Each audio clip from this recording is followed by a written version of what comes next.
I've worked as a night security guard for a few years now. It's not a bad gig, easy money for the most part, and the quiet is something I've grown to appreciate.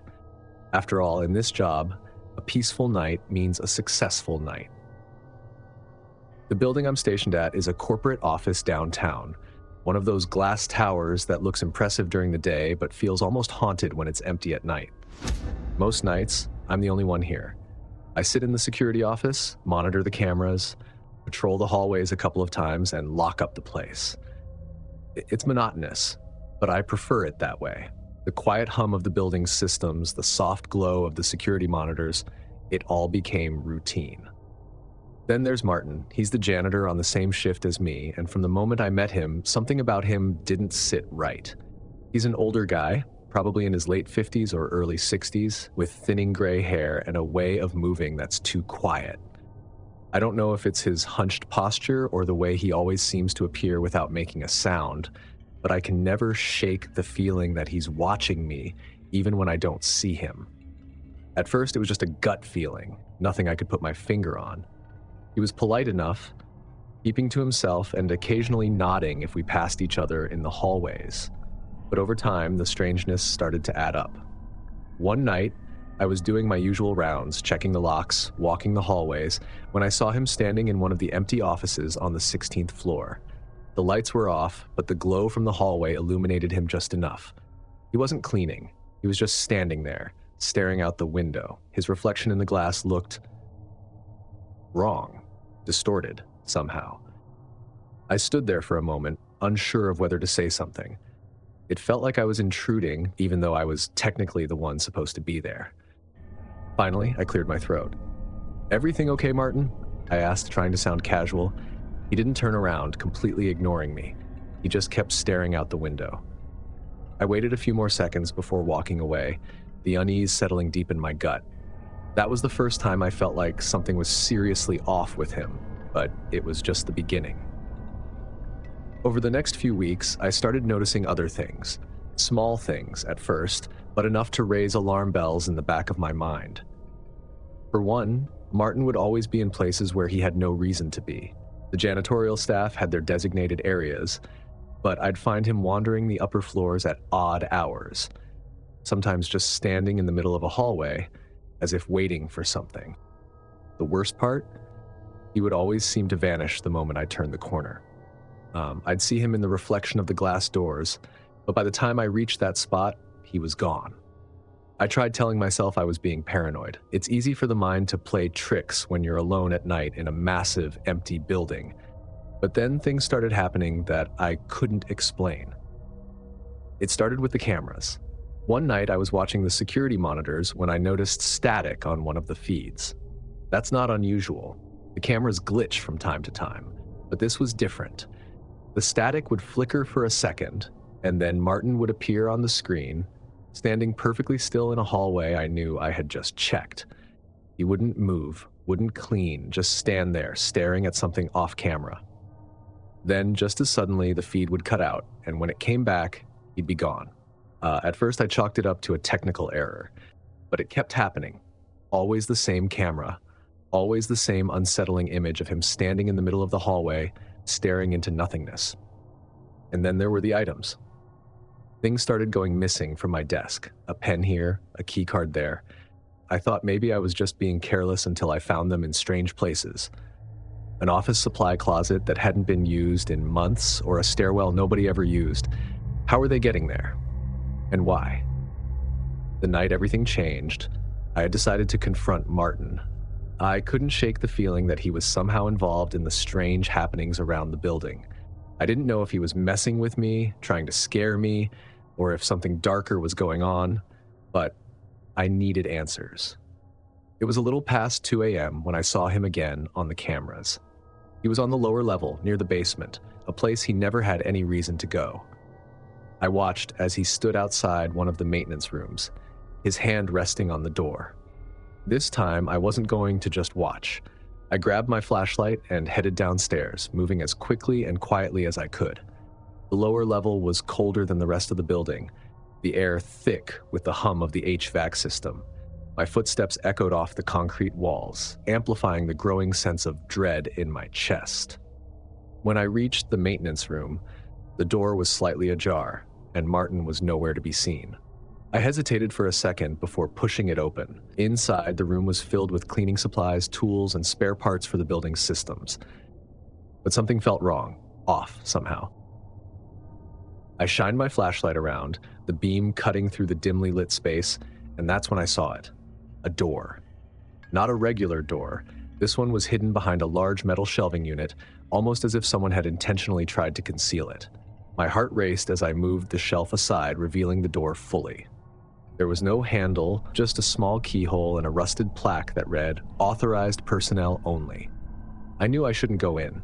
Every instinct told me to turn back, to leave this room and forget I had ever seen it. But my curiosity and fear drove me forward.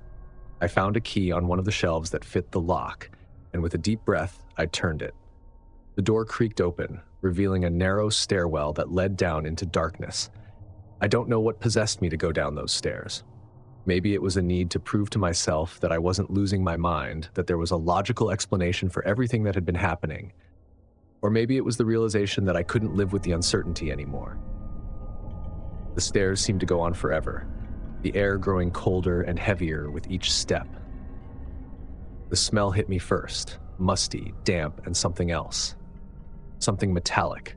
My flashlight flickered as I reached the bottom, casting long, distorted shadows against the cracked cement walls.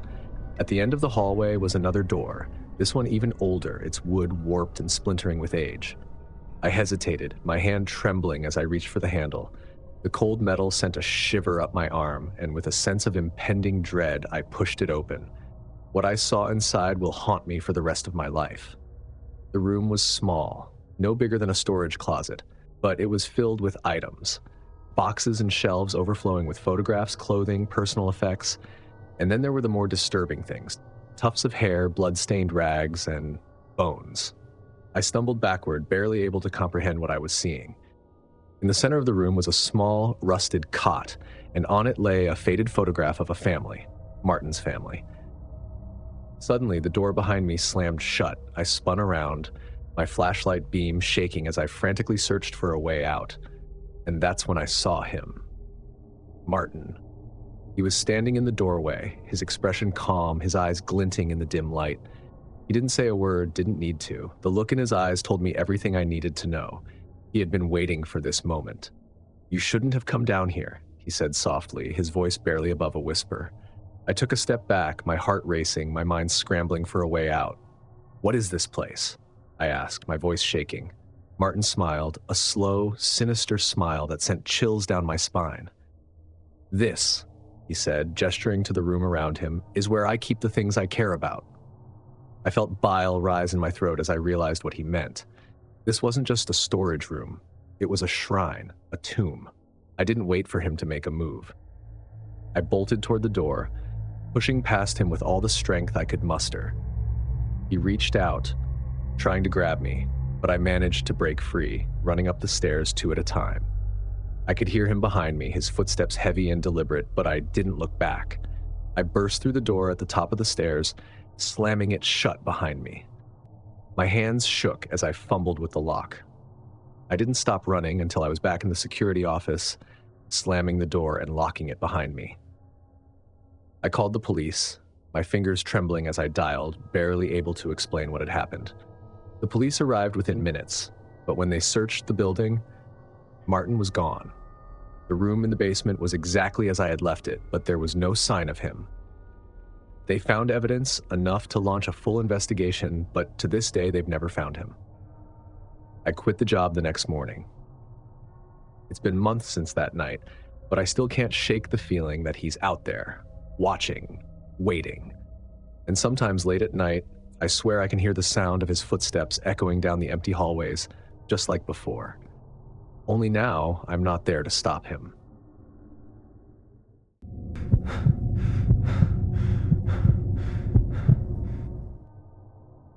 When I first took the night shift at the office, I wasn't thrilled, but the extra pay was too good to pass up. My department was on a deadline for a huge project, and someone needed to stay late to monitor progress and make sure everything was on track. I volunteered, figuring it would be just a few quiet hours of catching up on work without distractions. The office building itself was your typical corporate setup: rows of cubicles, a break room with a coffee machine that never worked right, and fluorescent lights that buzzed just enough to drive you crazy. During the day, the place was bustling with people, the hum of phones ringing and keyboards clacking, filling the air. But at night, when everyone else had gone home, it felt different. There's something unsettling about an empty office at night. The rows of cubicles stretch out like a maze, the dim emergency lighting casting strange shadows. I could hear every little sound: the creak of the building settling, the faint hum of the air conditioning. Even my own breathing seemed too loud. At first, the quiet was a relief. I liked the solitude, the peace of it all. But after a few nights, the peace started to feel more like isolation. And then strange things began to happen. One night, I was working on a report when I heard a faint rustling sound coming from across the room. I looked up, expecting to see one of the cleaning crew, but the office was empty.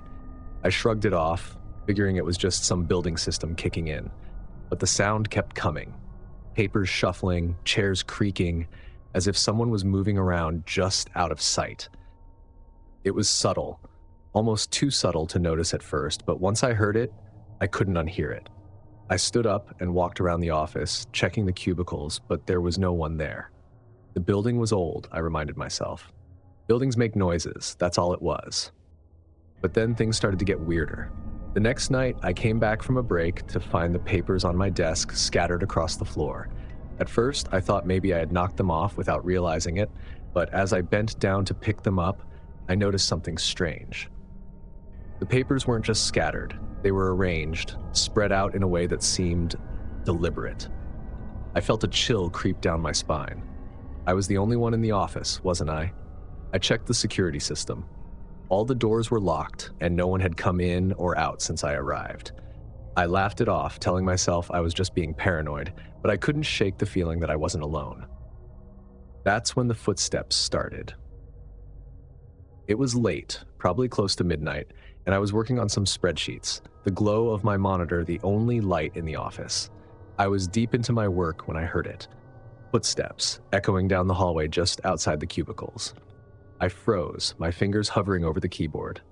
The sound was unmistakable. Someone was walking down the hallway toward me.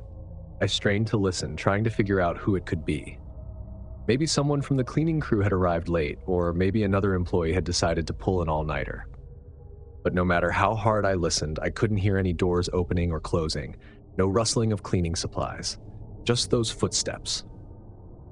I stood up, my chair creaking as I pushed it back. "Hello?" I called out, my voice sounding too loud in the empty office. No response. I stepped out of my cubicle, peeking around the corner into the hallway. It was empty. The footsteps had stopped.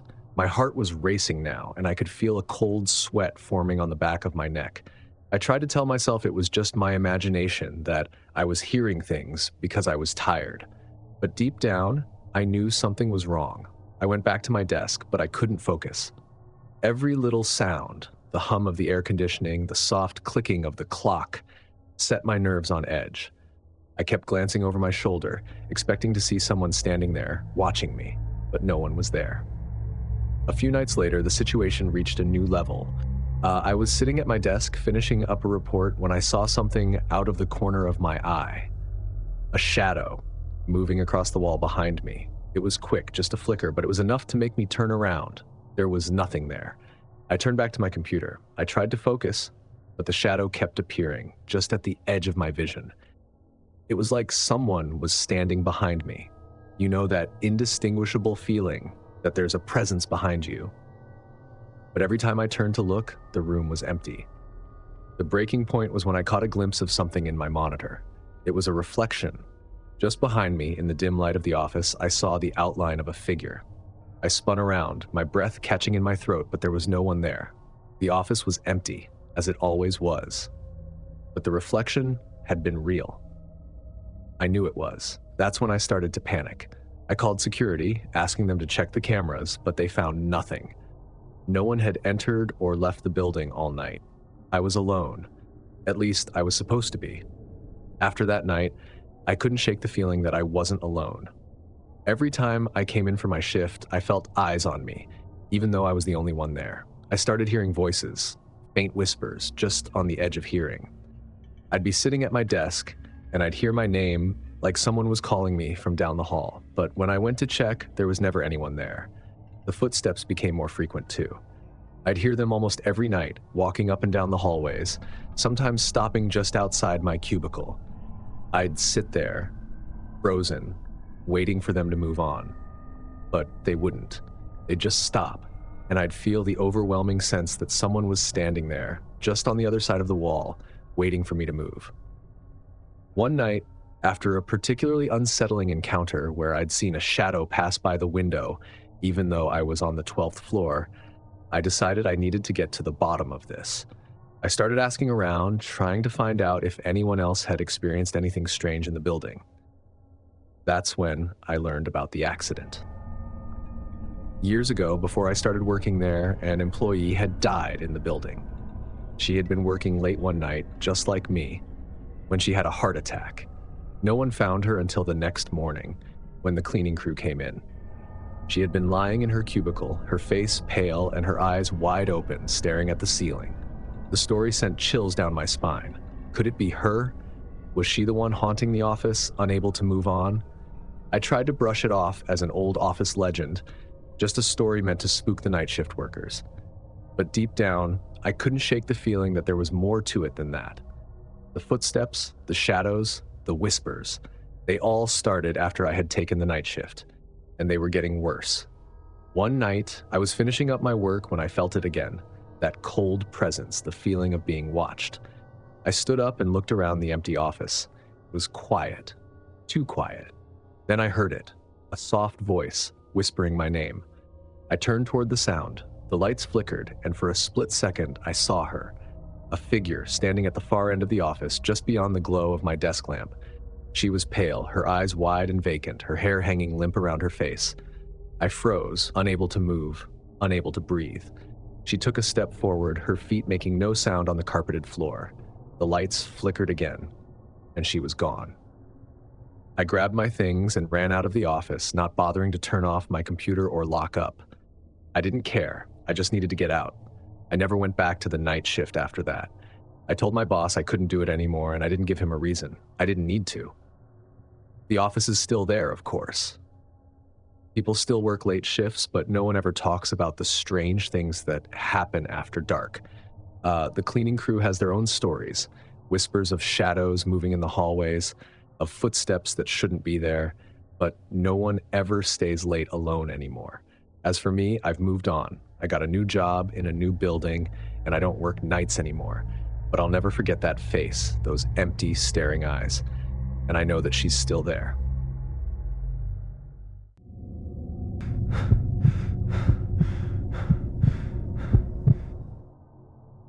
I've been working the night shift at this warehouse for about 6 months. Honestly, it's not a bad job. Boring, yes, but not bad.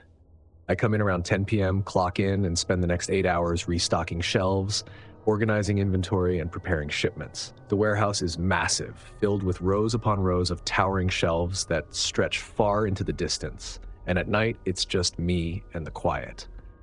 I'm not sure when it started. At first, I figured I was just tired. Working night shifts does that to you. Your mind plays tricks on you in the dark, especially in a place as big and empty as this. But lately, I've been hearing things. Little noises, footsteps, the soft creak of metal, and a faint scratching sound like something being dragged across the floor. I tried to brush it off, thinking it must be rats or pigeons. But something about the way those sounds echoed through the warehouse, bouncing off the concrete floors and the towering shelves, felt off. Like someone was in here with me. But that's impossible. I'm the only one working the night shift. At least that's what I thought. The first time I really noticed something strange, it was a Thursday night, a few weeks ago. I was restocking one of the back aisles, the kind that doesn't get much foot traffic even during the day. I had a pallet of boxes to unload and was deep into the task when I heard it. A faint clatter, like something had fallen over. I paused, the sound echoing through the aisles, and for a moment I stood there, listening. Nothing. I shook my head, figuring it was just something that had shifted on the shelves. But then I heard it again. This time, closer. I grabbed my flashlight and peered down the aisle. Everything seemed normal. The shelves were in place, the boxes stacked where I'd left them. I stood there for a moment, straining to hear anything else, but there was only silence. I shrugged it off, trying to convince myself that I was being paranoid. It was just the building settling. That's what I told myself. Until the following night, I was organizing inventory near the back of the warehouse, the farthest point from the loading dock. The lights were always dimmer back there, and the air felt cooler, almost like the temperature dropped a few degrees the further back you went.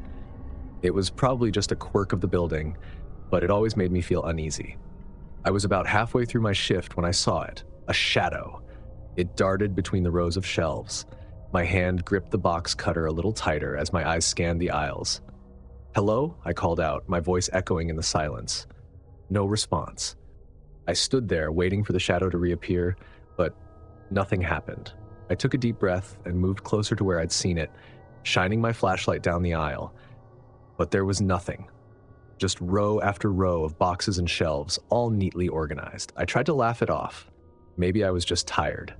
It wouldn't be the first time my mind played tricks on me during a long shift, but something about the way that shadow moved, it didn't feel like a trick. Still, I pushed the thought aside and kept working, but I couldn't shake the feeling that I wasn't alone. The following week, the noises started getting worse. It wasn't just random clattering or the hum of the building anymore. I started hearing footsteps, clear, unmistakable footsteps. It always happened around the same time, sometime after midnight. I'd be working, minding my own business when I'd hear them. Footsteps echoing through the warehouse. Sometimes they seemed far away, but other times they sounded like they were coming from the next aisle over. I'd drop whatever I was doing and rush over, but no one was ever there. It didn't make sense. There were security cameras all over the warehouse, and I checked them whenever I heard something strange. Nothing. I was alone. But those footsteps, they were real. I know they were. One night, after hearing the footsteps yet again, I decided to check the security footage more carefully. I went to the management office and started scrolling through the feed. Everything seemed normal, until I got to the footage from the back of the warehouse. There, on the screen, I saw it, a figure. It was faint, almost like a blur, but it was there, moving between the rows of shelves, just like I'd seen in the corner of my eye. I paused the footage and stared at the screen. My heart was racing. I couldn't make out any details, just the shape of a person moving too quickly for the camera to focus. That's when I realized I wasn't imagining things. Something or someone was in the warehouse with me. The next night, I almost didn't come to work. I'd been feeling on edge for weeks, but I couldn't afford to miss a shift. Rent was due, and I needed the paycheck. So I clocked in, grabbed my clipboard, and got to work, trying to ignore the pit of dread in my stomach. Everything was fine for the first couple of hours. Quiet, just like it always was. But around midnight, things started to go wrong. I was stacking boxes in one of the far aisles when I heard a crash from the front of the warehouse. My heart jumped into my throat as I grabbed my flashlight and hurried toward the sound. When I got there, I found a pallet of boxes scattered across the floor. It looked like someone had shoved them over. I checked the security feed again, but the footage was useless, just static. That had never happened before. I felt my stomach twist with unease as I tried to figure out what to do. Was someone messing with me, or was it something else? Before I could make a decision, the lights flickered. Once, twice, then went out completely. I was plunged into darkness, the only light coming from the faint beam of my flashlight. That's when I heard it, the footsteps. But this time, they weren't far away. They were close. Too close. I stood there, frozen, listening as the footsteps grew louder, closer. My flashlight shook in my hand as I slowly turned around, shining the beam down the aisle. And that's when I saw it, a figure standing at the far end of the aisle. It was tall, its face obscured by shadows, but I could see the faint outline of a person. They were just standing there, staring at me. I could feel my heart thudding against my ribs as I tried to process what I was seeing. "Who are you?" I called out, my voice trembling. "What do you want?" The figure didn't respond. I took a step back, my hands shaking as I tried to keep the flashlight steady. The figure didn't move, but I could feel its gaze on me, cold and unrelenting. And then, without warning, it started moving toward me. I didn't wait to see what would happen next. I turned and ran, sprinting down the aisle as fast as I could. I could hear the footsteps behind me echoing off the walls. I darted through the maze of shelves, trying to find a way out. The warehouse felt like a labyrinth, the rows of boxes stretching out endlessly in every direction. I could hear the figure gaining on me, its footsteps growing louder with each passing second. Finally, I reached the loading dock. I slammed my hand against the emergency door release, and with a loud beep, the door swung open. I stumbled outside, gasping for breath, and turned to look behind me. The figure was gone. The warehouse was silent once more, as if nothing had happened. I stood there, trembling, trying to catch my breath. My mind raced with questions, but I didn't have any answers. I didn't know who or what that figure was, but I knew one thing for sure. I was never going back in there again. I quit the next day. The warehouse was haunted or cursed or something. I didn't care. All I knew was that whatever had been in there with me that night wasn't human. I don't know what I saw that night, and I don't want to know.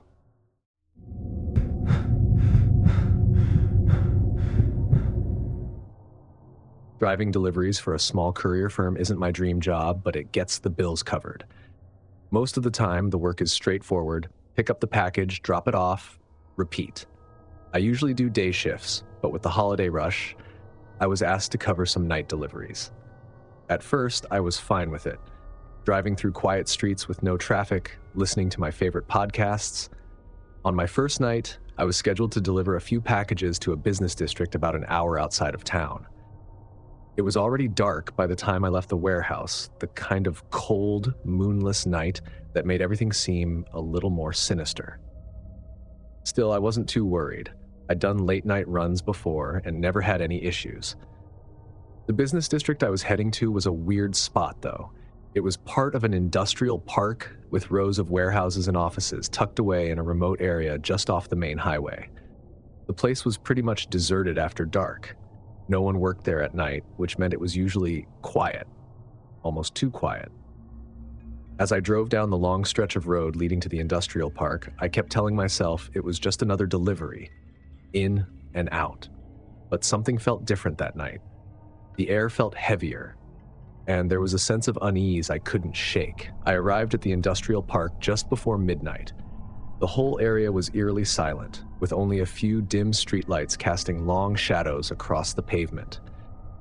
The warehouses and office buildings loomed like silent giants, their windows dark and uninviting.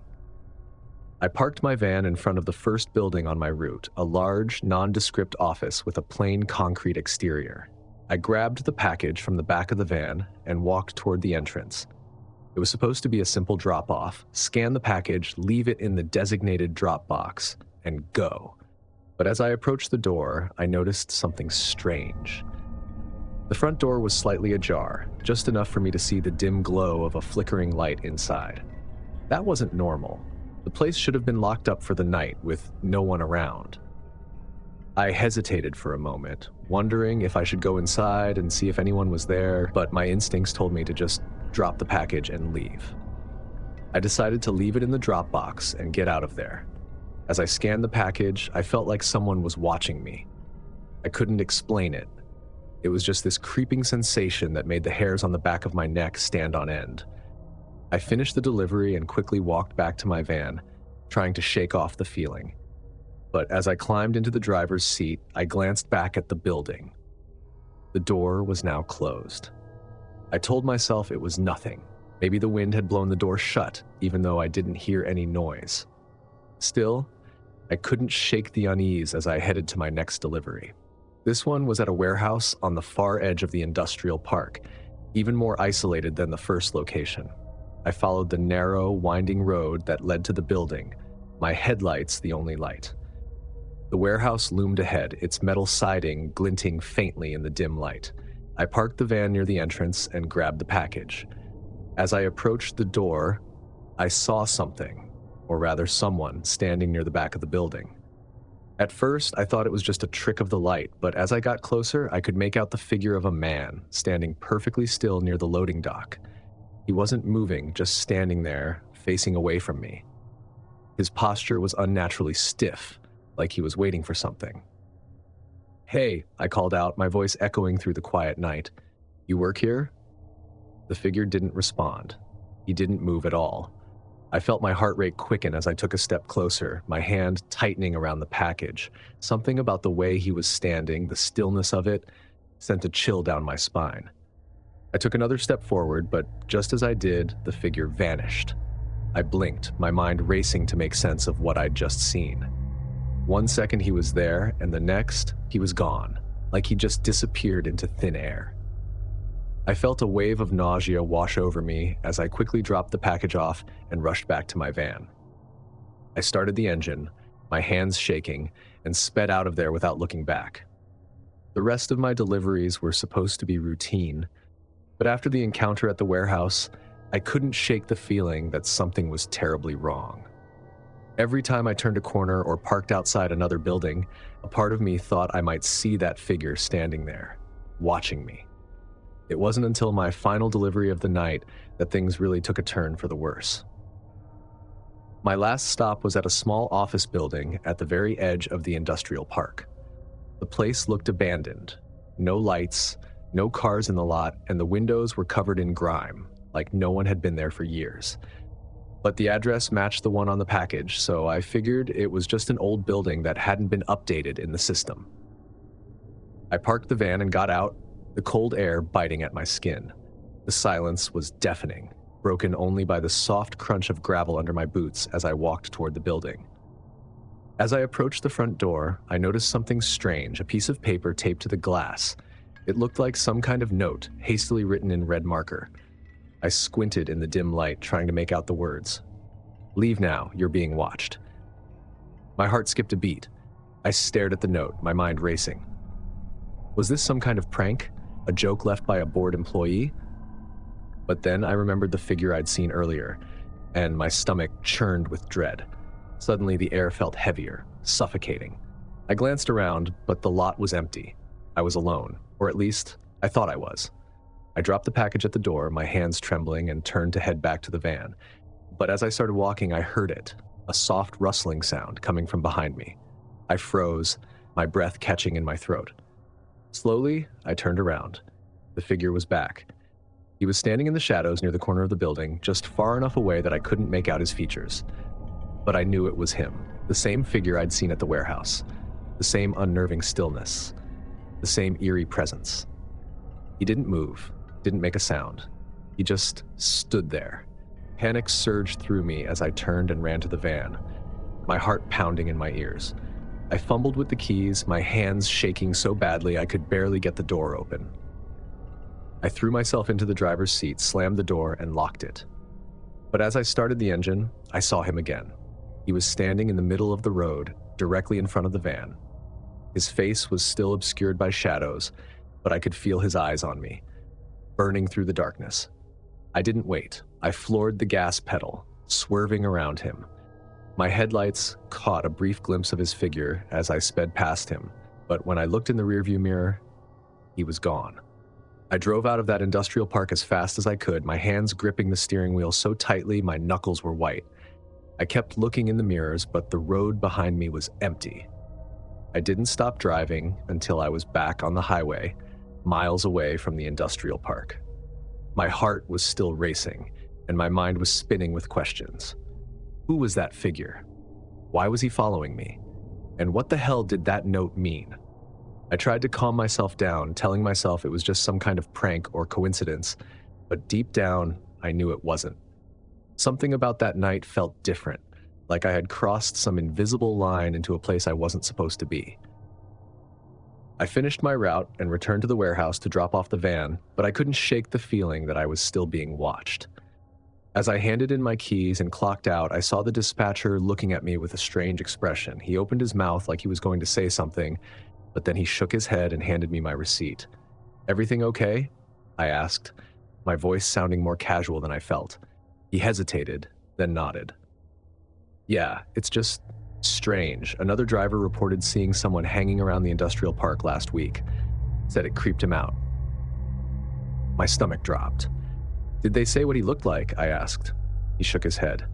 No, just said he felt like he was being followed. I didn't say anything after that. I just left. It's been a few days since that night, and I haven't gone back to work. I told him I was sick, but the truth is, I'm scared. Scared that if I go back, I'll see him again. If these stories kept you on edge, make sure to hit that like button and subscribe for more spine-tingling content. Don't forget to turn on the notification bell so you never miss a chilling upload. Have your own night shift horror story? Share it in the comments below. We'd love to hear it. Stay safe out there, and remember, sometimes the scariest things happen when the world is asleep. Until next time, keep the lights on, and I'll see you in the next nightmare.